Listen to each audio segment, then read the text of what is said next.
Olá pessoal, tudo bem? Vamos para mais uma aula sobre Código Penal Militar. Hoje nós iniciaremos aquela segunda parte, né? Nós tivemos 3 aulas sobre a aplicação da Lei Penal Militar e hoje nós entraremos num outro tópico, que trata-se do crime, por isso que está do crime, parte 1, Código Penal Militar, tá?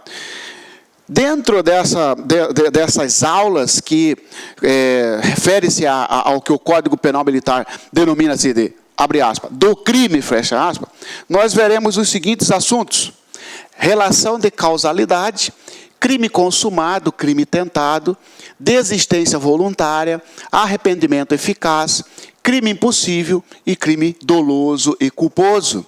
Tá certo? Provavelmente o crime doloso e culposo já vai ficar para uma próxima aula, mas dentro desse assunto do crime, são esses aqui que nós veremos. No final, você vai ter que saber a diferença de cada um, tá? Do jeito que perguntar para você, tá bom? Vamos iniciar então com a relação de causalidade. Relação de causalidade, o que é? É o vínculo formado entre a conduta e o resultado. É o vínculo formado entre a conduta e o resultado. Só para você ter uma ideia, veja bem, ó. Só para você situar nisso aqui, ó. O que é um fato típico? Né? Nós falaremos ainda, né, que crime caracteriza-se pelo fato típico, ilícito e culpável. Né? O que é um crime, pela teoria tripartida? O crime é um fato típico, ilícito e culpável. O que é o fato típico? Vou pegar só o fato típico para você, para demonstrar como é importante essa situação da relação de causalidade. Quando se fala em fato típico, né? Elementos do fato típico: uma conduta, tem que ter uma conduta. Esta conduta, ela pode ser conduta dolosa ou culposa, tá certo? Conduta dolosa ou culposa. Além da conduta, tem o nexo causal entre a conduta e o resultado. Elementos do fato típico: conduta, resultado, nexo causal entre a conduta e o resultado. E, finalmente, a tipicidade. Tipicidade, ou seja, onde está previsto. Olha só veja isso aqui para você ver, tá? Fato típico. O que é um fato típico? Primeiro, o que é crime? É um fato típico, ilícito, que é a mesma coisa de antijurídico, e culpável. Mas o que é um fato típico? Fato típico, para ter fato típico, precisa de uma conduta. Conduta, seja ela uma ação ou seja ela uma omissão. Tá? Esta conduta, ela será dolosa ou culposa. Tá? Tem que ter o resultado, por exemplo, a morte. Resultado, óbito. E a tipicidade? Tipicidade é a mesma coisa que previsão legal. Onde está previsto isto como crime? Vou te dar um exemplo. Pega o homicídio, né? Um militar dá um tiro em outro militar dentro do quartel e mata a vítima. Ele teve conduta? Sim. Como que foi esse tiro? Ele foi desmuniciar a pistola, não prestou atenção, o tiro bateu no piso, resbalou e matou o colega. Então ele não teve o dolo de matar o colega dele, mas ele foi, no mínimo aí, agiu com falta de cuidado, né? Ou ele foi ali imperito, porque não soube manusear bem a pistola, tá certo? Ou ele foi imprudente, porque não observou os deveres de cuidado. E aí ele praticou, então, uma conduta culposa. E se ele quisesse matar mesmo, professor? Seria conduta dolosa, conduta culposa. Em razão desta conduta, gerou a morte, gerou o resultado. Esta ligação entre a conduta dele e o resultado é o que se chama de nexo causal. Ele morreu de quê? Ele morreu em razão do tiro. O resultado se deu em razão do tiro. O nexo é o liame entre a conduta e o resultado. Mas esse fato dele ter acertado o colega dele, né, de forma culposa, tem previsão legal como crime? Tem. Então é tipicidade. Onde entra a relação de causalidade? A relação de causalidade quer dizer o seguinte, ó, o resultado de um crime só pode ser imputado a quem lhe deu causa. Por exemplo, se esse amigo dele, se essa vítima, mesmo tendo levado o tiro, mas tivesse ingerido veneno minutos antes, e a perícia comprovasse que ela morreu de veneno, e não em razão do tiro, o militar que desferiu o tiro, ainda que de forma culposa, não poderia responder, não pode responder, então, pelo resultado morte. Por quê? Porque não há um nexo causal entre a conduta e o resultado. Mas ele não atirou, professor? Ele não acertou? Acertou. Mas nós veremos a seguir que quando se fala em relação de causalidade, você vai descobrir a causa do resultado. Qual é a causa do resultado? A causa do resultado foi o envenenamento. Então não foi o tiro? Não foi o tiro. É esse assunto que nós vamos estudar, tá certo? Para demonstrar para você a importância disso, tá? Muito bem, senhores. Então, vamos lá. Relação de causalidade é o vínculo formado entre a conduta e o resultado. A conduta, o resultado foi causado pela ação dele? Sim. Então, tem relação de causalidade, tá certo? Artigo 29 diz assim, ó, o resultado de que depende a existência do crime somente é imputável a quem lhe deu causa. Somente é imputável, somente é atribuído a quem deu causa. Ora, se, determinada pessoa dá um tiro em alguém, tá? Esse alguém morre. A perícia comprova que a morte foi causada por trauma, em razão dos disparos, então vai ser imputado a ele este resultado, crime consumado.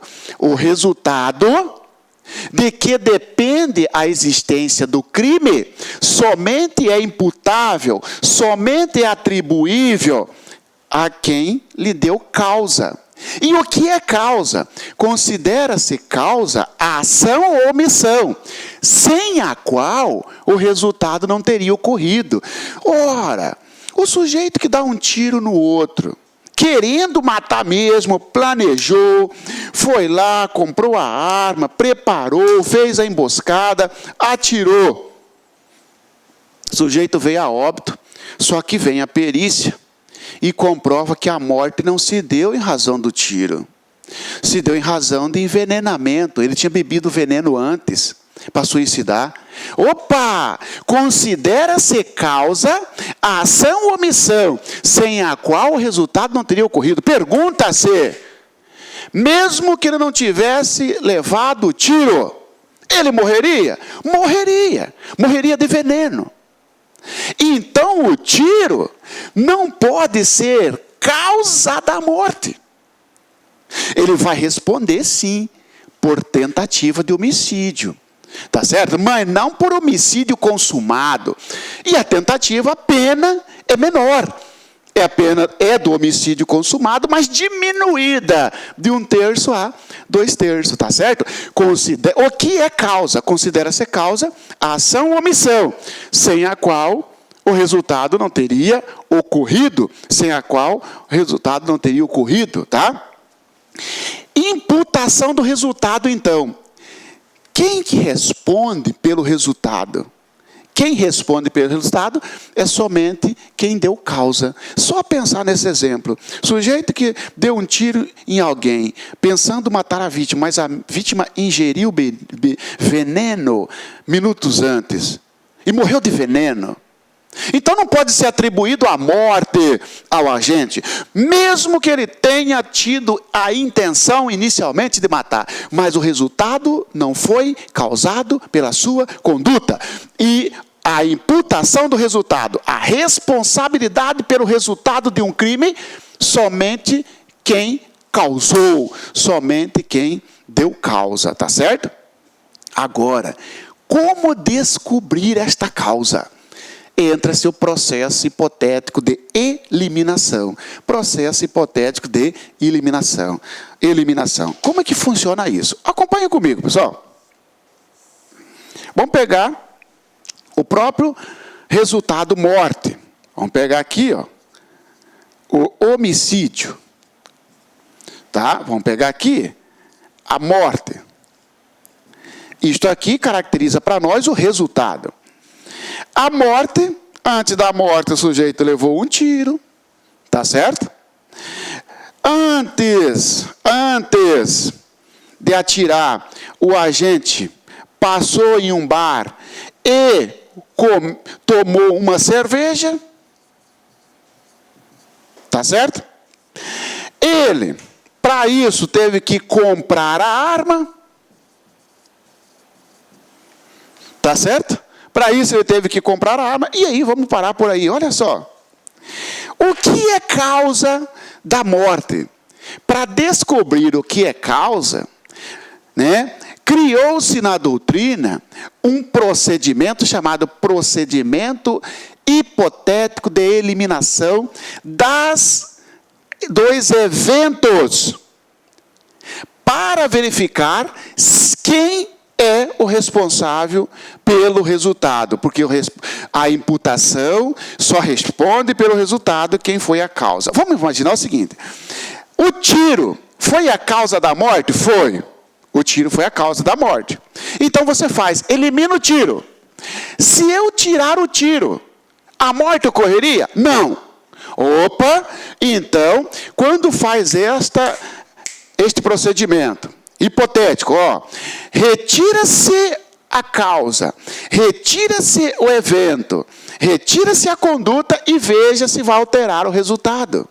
Se não fosse o tiro, teria ocorrido o resultado morte? Não, porque a morte foi em razão do tiro. Então, tiro é causa. Tiro é causa. O fato de cerveja por si só influenciou? Não, até porque ele já tinha planejado. Ele já tinha planejado o sujeito, tomando ou não cerveja, ele daria o tiro. Tá certo? Nem adianta falar, mas foi para encorajar. Não. Ele planejou matar alguém, comprou a arma, coincidentemente passou e tomou uma cerveja, ou ainda que de forma intencional planejou, aí ele deu o tiro. Retira a cerveja. Mesmo assim, o resultado morte ocorreria? Ocorreria. Então, cerveja, o sujeito que vendeu a cerveja, o fato cerveja ali, ó, não é causa. Não é causa. Pode tirar fora, que não vai influenciar no resultado. Então significa que, imagina o seguinte, não podemos processar o cara que vendeu a cerveja para ele. Porque não está na relação de causalidade. Agora, quem atirou sim, porque se não fosse o tiro, não teria ocorrido a morte. Tomando ou não cerveja, ele daria o tiro. Tomando ou não cerveja, ocorreria a morte. Então, para nós para fins de causa, isso aqui é irrelevante. Compra da arma. Opa, a compra da arma já é interessante. Se não tivesse o vendedor, interessante para verificar. E aí, vai processar o vendedor também? O empresário lá, que vendeu a arma? Opa, vamos ver se é a causa. Retira-se a arma. Teria ocorrido a morte? Não. Porque se não tivesse a arma, ele não teria dado o tiro, pelo menos naquela circunstância. Nós estamos trabalhando com aquele fato específico. Né? Não teria dado o tiro, que não teria ocorrido a morte. Então, o processo hipotético de eliminação acaba jogando isso aqui também como causa. E isso traz uma consequência para nós do penal. Porque teria que processar, então, quem vendeu a arma. Sim, porque você comprou a arma, eu sou empresário, tá certo? Devidamente autorizado pela Polícia Federal e tudo mais. E você comprou a arma de mim, lá na minha empresa. Se eu não tivesse vendido a arma para você, você não teria tirado no sujeito. E nem vinha dizer, mas ele teria comprado do outro. Não, estou analisando nessa situação, nessa linha de desdobramento aqui. Então, pelo processo hipotético de eliminação, acabaríamos incluindo aqui o vendedor da arma. Professor, e se fosse um vendedor? O senhor sabe que não pode vender arma se não tiver autorização da Polícia Federal. Quem vende pratica comércio ilegal de arma de fogo. Mesmo nesse sentido, por exemplo, professor, eu comprei a arma sua, você não é empresário, você vendeu uma arma. E eu fui e matei um cara. Mesmo assim, isso traz relevância? Traz. Agora, o seguinte, pessoal. O fato de, estando registrado ou não, traz a seguinte consequência. Causalidade, guarda essa palavra, causalidade psíquica. Causalidade psíquica. O que é isso? Para ser causa, ou para incluir um agente, ele tem que ter atuado com dolo ou culpa. Quando o empresário vendeu a arma para o sujeito que atirou em alguém que causou a morte, ele vendeu a arma especificamente, já visando que ele ia matar, o comprador ia matar a vítima? Não. Então, não tem causalidade psíquica, não tem dolo. Então, quando não existir a causalidade psíquica, afasta este evento. Sobrou, então, apenas o tiro, que é a causa da morte. Nesse sentido, João que vendeu a arma, não interessa se ele podia comercializar ou não. Responder por homicídio ele não vai. Ele pode até responder por comércio ilegal de arma de fogo, outro crime, muito menos grave, vamos dizer, com menor pena. Mas se eu vendi arma para você, eu não tenho autorização da Polícia Federal, você matou alguém? Ora, se não fosse você ter vendido a arma, Marciano, não teria o tiro e não tirava alguém. Então você também tem que responder pelo homicídio, porque a sua conduta é causa. Não. A minha conduta não é causa porque eu não entro na causalidade psicológica, não entro na causalidade psíquica. Eu não tive o dolo em matar alguém, né, ou em contribuir com a morte de alguém, quando eu vendi arma para você. Entendeu? O empresário, quando vendeu arma, ele não vendeu especificamente para você matar A ou B. Vendeu. Tá certo? Então, neste caso, né, para descobrir a causa, usa-se o processo hipotético de eliminação. Resumindo, parte-se do resultado para trás e verifica qual é a conduta ou evento interessante para o resultado, excluindo-o. Se excluir o evento e desaparecer o resultado, então, porque o evento é importante, porque ele foi a causa.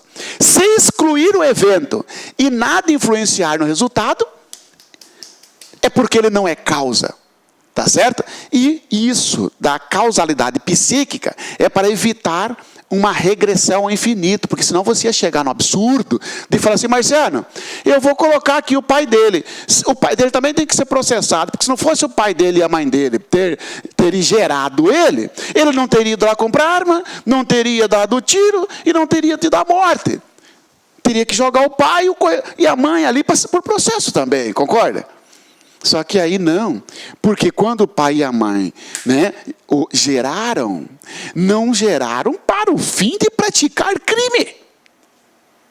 Não tem causalidade psíquica, tá certo? Isso aí cai na prova, professor, cai. Isso aí cai na prova contando uma historinha para você, e para você tirar daquela historinha, quem que vai ser processado, a quem vai ser atribuído o crime. Você já tem o raciocínio, faz, né, o processo hipotético de eliminação. Se você eliminar um evento ou uma conduta e alterar o resultado, o resultado desapareceu. Então é porque aquele evento, aquela conduta é a causa do resultado. Mas isto não basta, porque você tem que colocar mais um ingrediente. Mesmo que se o evento eliminando o evento, desaparecendo o resultado, e eu ainda tenho que fazer uma pergunta. Ele teve dolo ou culpa? Sim, então também é causa. Né? Para aí. Porque se eu emprestei uma arma para você e você falou assim, Marcelo, me empresta uma arma que eu quero matar um cara, tá certo? Eu vou entrar também no homicídio. Sim, mas eu não atirei, não tem problema. Aquele que de qualquer modo contribui para a prática do delito, responde por ele. Entendeu? Se eu não tivesse emprestado a arma, você não teria ido lá. Tá certo? E eu teve a causalidade psíquica, tá certo? Ok, pessoal? Ok? Tá? Processo hipotético de eliminação, então, serve para você descobrir a causa, tá? Porque imputação do resultado, voltando, somente a quem lhe deu causa. O que é causa? Causa, tá certo? É aquilo que gerou o resultado. O tiro, tá certo? Numa lesão corporal, o soco, o instrumento utilizado, tá certo? A ação ou omissão, tá? Com causas, vocês vão ouvir muito falar com causas, ou causas concorrentes. Olha só, pessoal, é possível, só para você entender, é possível que em um resultado... Olá, meus amigos, minhas amigas, gostou da aula do professor? Professor top de linha. Quer continuar assistindo essa videoaula? Aliás, quer fazer o curso completo da PM do Pará, gente? Ó, completaço, ponto a ponto digital, com essa qualidade de aula que você assistiu. Então, convido vocês a acessar nosso site, lacconcurso.com.br, porque lá nós temos o curso completaço da PM, do Estado do Pará, 100% do edital, por apenas 10 mensalidades de R$20. Você tem aí o acesso 70 dias. Durante 70 dias você vai poder assistir quantas vezes desejar e na hora que quiser. Tá certo, meus amigos? Além disso, o mais importante, para você fazer um concurso desse, você tem que ter planejamento, você tem que ter estratégia, projeto pedagógico, e nós temos uma baita de uma ferramenta muito bem sucedida, conhecida de Personal Coach. Personal significa pessoal e coach significa treinador. Então aqui você vai ter um treinador pessoal de concurso. Cumpra suas metas de estudos, siga nossas orientações, matricule no nosso curso, que eu tenho certeza que você vai sair muito bem no concurso da PM Pará, lá no dia 31 de julho de 2016. Tá certo, meus amigos? Espero você. Tchau, tchau. Clique lá.